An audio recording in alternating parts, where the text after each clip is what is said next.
नाजरीन मोहतरम, खुदावंद में आपकी सलामती हो। आज बहुत दिनों के बाद फिर आपसे मुलाकात हो रही है और मैं उन सब व्यूवर्स और तमाम सब्सक्राइबर्स का मशकूर हूँ जो इस दौरान राबता करते और मेरी खैरियत मालूम करते रहे और पूछते रहे जी पैगाम, कोई नया पैगाम आने में देर क्यों हो रही है। तो मैं उन सब का तहे दिल से शुक्रिया अदा करता हूँ। तो खुदावंद आपको सलामत रखे। तो इन दिनों जैसा कि तमाम मसीही दुनिया में खुदावंद के कफ़ारे, सलीबी मौत और दुख उठाने की यादगारी तरह तरह के तरीक़ों से पैगामात के ज़रिए ताज़ा की जा रही है, तो मेरे पास भी ये सवाल आया हुआ है और ये मुद्दतों से ना सिर्फ मसीही लोगों के लिए उलझन का बायस है, बल्कि ये परेशानी का भी बायस है कि पतरस ने आखिर खुदावंद यीशु मसीह का इकरार करने के बजाय इनकार क्यों किया और क्यों कहा कि मैं उसको नहीं जानता। मत्ती 26 बाब में ये वाक़या है। इसी तरह दीगर अनाजील में भी ये वाक़या मज़कूर है। तो जब पतरस रसूल से पूछा गया, मुख्तलिफ लोगों ने पूछा, या जिस तरह के एक नौकरानी ने मेंशन किया कि ये भी यस्सु के शागिर्दों में से ही है, ये भी उसके साथियों में से ही है, ये भी उनके साथ ही था, तो उसने कह दिया कि मैं तो उसे नहीं जानता और औरत मैं नहीं जानता, तो ये क्या कह रही है। तो इसमें मुश्किल ये है कि वो शख्स जो खुदावंद यस्सु के लिए जान देने को तैयार था और आखिरी खाने के वक्त ये गुफ्तगू भी हुई और उसने अपने लफ्ज़ों में ये कहा भी कि ए खुदावंद, मैं तेरी खातिर जान तक देने को तैयार हूं। लेकिन फिर वो उसका जान देने का इरादा या उसका वादा या उसका वो जो जज्बा था वो कहां चला गया। तो आज इस भेद को हम आज के पैगाम में समझेंगे कि ये कोई मामूली बात नहीं है। पतरस का इनकार कोई मामूली बात नहीं थी, बल्कि इसके अंदर एक बहुत बड़ा खुदा का भेद मौजूद था, इसमें दुनिया का भेद मौजूद था। तो थोड़ी सी इसकी बुनियाद के लिए हम जरा और बातों पर नजर करेंगे। कलाम मुकद्दस कहता है कि पहला आदम दुनिया में गुनाह लाने का, यानी जो तमाम बनी इंसान का बाप है, उसके वसीले दुनिया में गुनाह आया, नाफरमानी आई, खुदा से दूरी आई, मौत आई। लेकिन दूसरा आदम यानी खुदावंद यीशु मसीह के वसीले दोबारा से फिर हमेशा की जिंदगी आई, मुआफ़ी आई, निजात आई। ये सारे काम जो है खुदावंद यीशु मसीह के वसीले फिर से बहाल हुए। वो हमेशा की जिंदगी जो इंसान से खो गई थी, वो खुदावंद यीशु मसीह के वसीले फिर से इंसान को दोबारा हासिल होने का मौका पैदा हो गया। तो मतलब ये कि पहले आदम ने नुमाइंदगी की तमाम बनी नो इंसान की गुनाह की तरफ और मुजरिम ठहराए जाने की तरफ, और खुदावंद यीशु मसीह ने तमाम बनी नो इंसान की नुमाइंदगी की, अकेले फर्द ने नुमाइंदगी की निजात की तरफ, मुआफ़ी की तरफ, बहाली की तरफ, खुदा के साथ दोबारा मिलाप की तरफ। तो फिर पतरस यानी वो शागिर्द जिसे खुदावंद यीशु मसीह ने खुद बुलाया और कहा मेरे पीछे चले आओ, मैं तुमको आदमगीर बनाऊंगा। पहले वो माहीगीर यानी मछलियां पकड़ने वाले थे, और खुदावंद ने उन दोनों भाइयों को, पतरस और इंद्रियास को, कहा मेरे पीछे चले आओ, मेरी पैरवी करो, मेरे पीछे चलो, मेरी पैरवी में चलो, तो मैं तुम्हें आदमगीर बनाऊंगा, यानी इंसानों को खुदा के पास खींच लाने वाले मैं तुम्हें बनाऊंगा। तो वो जिसके साथ इतना बड़ा वादा था, वो क्यों कर उस वादे को भूल गया, अपने मकाम को भूल गया। और अभी थोड़े ही हफ्ते पहले, कोई थोड़े ही महीने पहले तो उसे खुदावंद यीशु मसीह ने कहा था कि ए शमाउन, तू पतरस है, तू कैफा है, और मैं तुझ पर, इस छोटे पत्थर पर, पतरस का मतलब है छोटा पत्थर, पतरस के मानी छोटा पत्थर, मैं तुझ पर अपनी कलीसिया बनाऊंगा और आलम अरवा के दरवाजे उस पर गालिब ना आएंगे। इतना बड़ा वादा, जिसे कलीसिया की बुनियाद बनाया गया, नए अहदनामे की कलीसिया की बुनियाद जिसको बनाया गया, जिस तरह पुराने अहद की कलीसिया को, बियाबान की कलीसिया की बुनियाद मूसा को बनाया गया, तो अब नए अहद की बुनियाद पतरस को कहा कि मैं तुझे बुनियाद बनाऊंगा, तुझ पर मैं अपनी कलीसिया कायम करूंगा, और वो कलीसिया नाकाबिले तस्खीर, नाकाबिले शिकस्त कलीसिया, जिस पर आलम अरवा के दरवाजे गालिब नहीं आ सकेंगे। आलम अरवा जिस पर गलबा नहीं पा सकेगा, वो आलम अरवा की कैदो बंद से, उसकी पाबंदियों से आजाद कलीसिया होगी। यानी जो तेरे दिए हुए पैगाम के वसीले जो कोई ईमान लाएगा, मसीह को कबूल करेगा, जो खुदा की बादशाही में आएगा, जो वो जब दुनिया छोड़ेगा तो सीधा बहिश्त में जाएगा, आलम अरवा में नहीं जाएगा।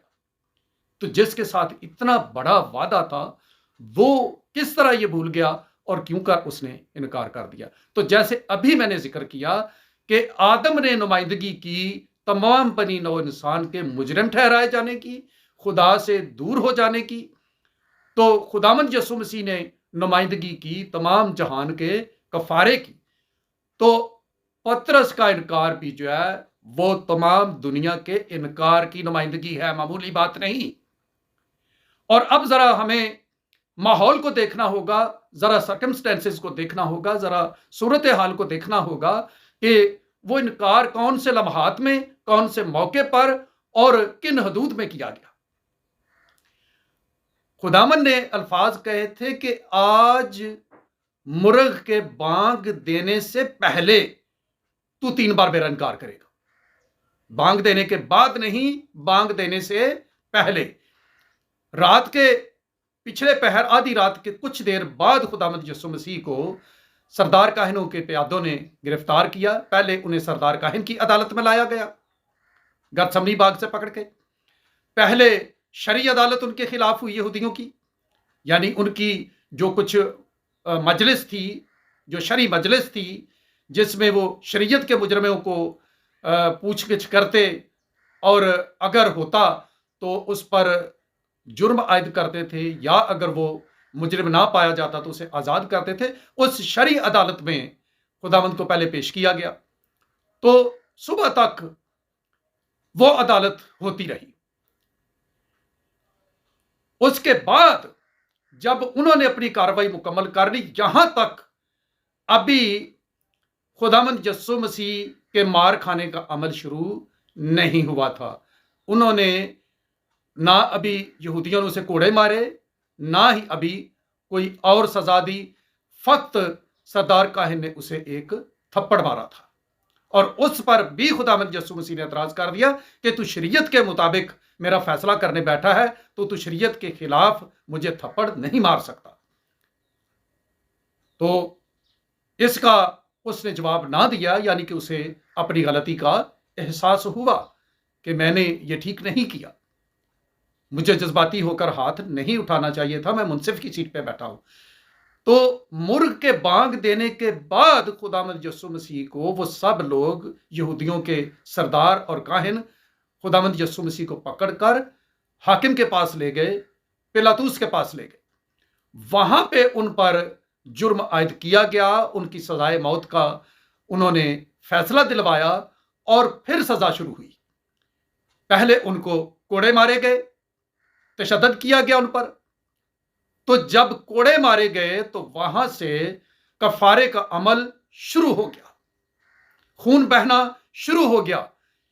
और जिस तरह की यशायाह 53 बाब में लिखा है कि उसके मार खाने से हमने शिफा पाई, तो वहां से हमारी शिफा, हमारी आजादी, हमारी रिहाई, हमारी गुनाह की बीमारियों, हमारी बदनी बीमारियों का मदावा वहां से शुरू हो गया। मार खाने से लेकर सलीब पर तकमील हुई। کفارے کی سلیب پر تکمیل ہوئی، اسی لیے خداوند نے کہا تھا چھٹے کلمے میں کہ تمام ہوا۔ وہاں پہ پورا ہو گیا سارا پروسیس۔ شروع کہاں سے ہوا؟ شروع ہوا پلاطوس کے قلعے سے، شروع ہوا کوڑوں کی مار سے، تشدد سے، کانٹوں کے تاج سے۔ وہاں سے وہ خون بہنا شروع ہو گیا جس خون نے ہمارا کفارہ دیا۔ لیکن یہ کام ہوا مرغ کے بانگ دینے کے بعد۔ مرغ کے بانگ دینے سے پہلے تک ابھی خداوند یسوع مسیح پر موت کا جرم یا موت کی سزا عائد نہیں ہوئی تھی۔ جب موت کی سزا عائد ہوئی تو کفارے کا کام شروع ہوا۔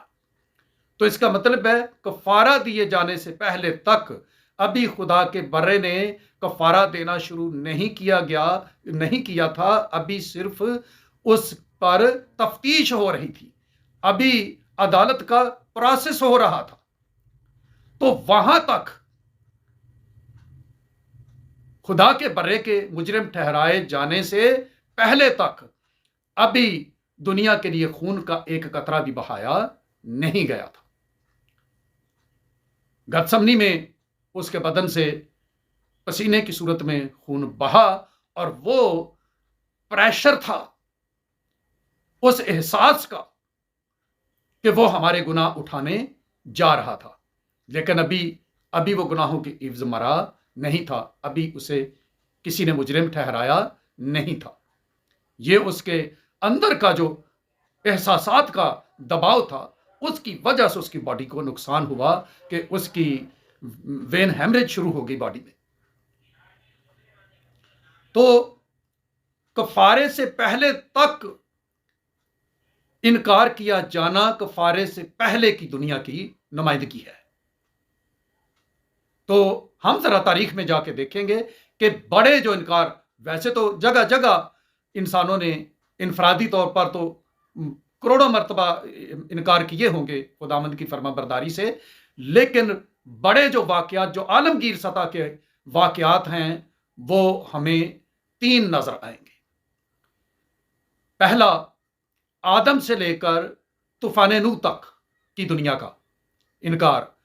آدم اور حوا خدا کی فرما برداری سے پھر گئے، اس کے بعد خدا نے ان کے لیے موقع پیدا کیا، نوح تک موقع دیا، کشتی بننے تک، کشتی کی تکمیل تک موقع دیا کہ وہ خدا کی فرما برداری میں آ جائیں، لیکن دنیا فرما بردار نہ ہوئی۔ جس طرح کے یہودا کے خط میں بھی لکھا ہے کہ وہ جب کشتی تیار ہو رہی تھی تو بھی جو نافرمان رہے وہ عالم ارواح کی قید میں وہ جل رہے ہیں۔ تو خداوند یسوع مسیح ان کو چھڑانے کے لیے عالم ارواح میں گئے، لیکن ان کی مرضی، انہوں نے وہاں سے نکلنا نہ چاہا۔ تو ایک تو ہو گئی جی وہ دنیا۔ دوسرا، اس کے بعد بنی اسرائیل نے، 10 قبیلوں نے، جب سلیمان کے بعد سلیمان کے بیٹے کے بادشاہ برپا ہونے پر سلطنت 2 حصوں میں تقسیم ہو گئی۔ 10 قبیلوں نے اپنی الگ سلطنت بنا لی، جس کو شمالی سلطنت یا فقط اسرائیل کہا جانے لگ گیا، اور جو چھوٹی سلطنت 2 قبیلوں کی رہ گئی اسے یہودا کی سلطنت کا نام دیا۔ تو پہلے نافرمان ہوئے جی وہ 10 قبیلے، انہوں نے اپنے لیے دان اور بیتیل کے شہروں میں سونے کے بچڑے بنا لیے اور ان کی پوجا میں لگ گئے۔ یہوہ کو بھی خدا مانتے رہے، شریعت کو بھی مانتے رہے، لیکن ساتھ ہی ساتھ بچڑوں کی بت پرستی بھی کرتے رہے۔ تو ان کی نافرمانی کی سزا کے طور پر خدا نے ان کو اسور کے بادشاہوں کے وسیلے ان کو اسیر کرا کے اپنی بادشاہی سے نکال دیا، کنعان کے ملک سے نکال دیا۔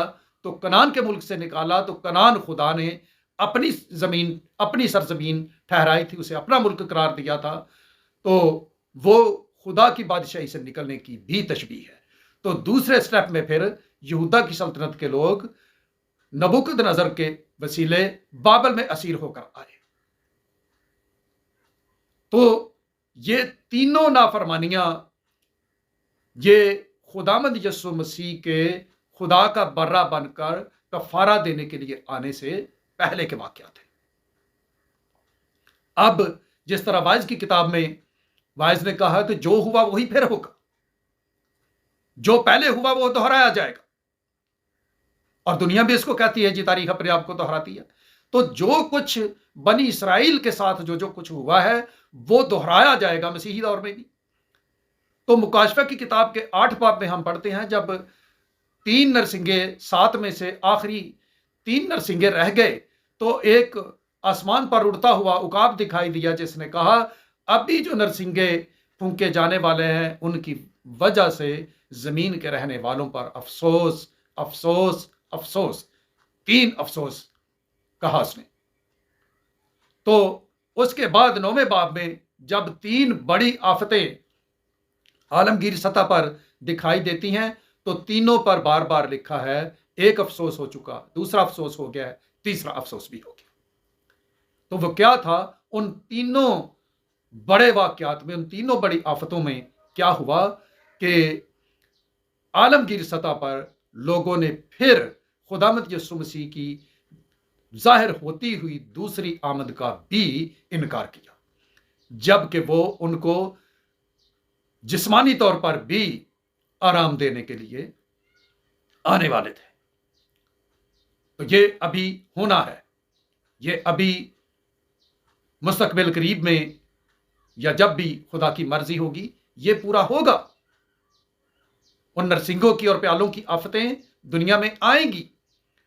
तो ये सब कुछ 3 बार वो जो इनकार कफारे से पहले हुआ था, पतरस रसूल नुमाइंदगी कर रहे थे, आलमगीर सतह पर तमाम इंसानों की नुमाइंदगी करते हुए 3 बार वो इनकार किया, मुर्ग के बांग देने से पहले तक, यानी कफारा अदा होने से पहले तक।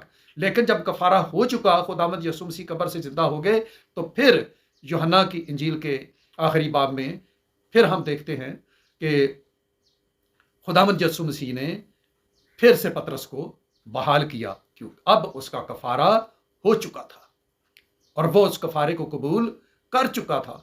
तो खुदावंद ने उसे बहाल किया और 3 ही बार उससे पूछा, पतरस, क्या तू मेरे बाकी शागिर्दों से ज्यादा मुझसे मोहब्बत रखता है?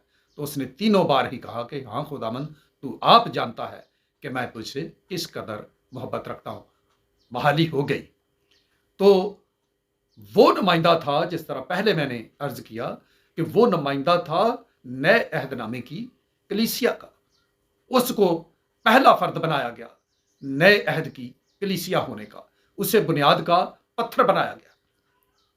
तो उसका वो इनकार भी बहुत बड़ी नुमाइंदगी था और उसका जो अब इकरार था ये भी नुमाइंदगी थी नए अहद की अब नई बनने वाली कलीसिया। और जब रूह कुद्स नाज़िल हुआ तो सबसे पहले उठकर अपने ईमान की और तालीम की और खुदावंद यीशु मसीह के कफारे और निजात की नुमाइंदगी भी पतरस ही ने की। खुदावंद आज के कलाम की इन सब बातों से आपको कसरत की बरकत अता करे। आमीन।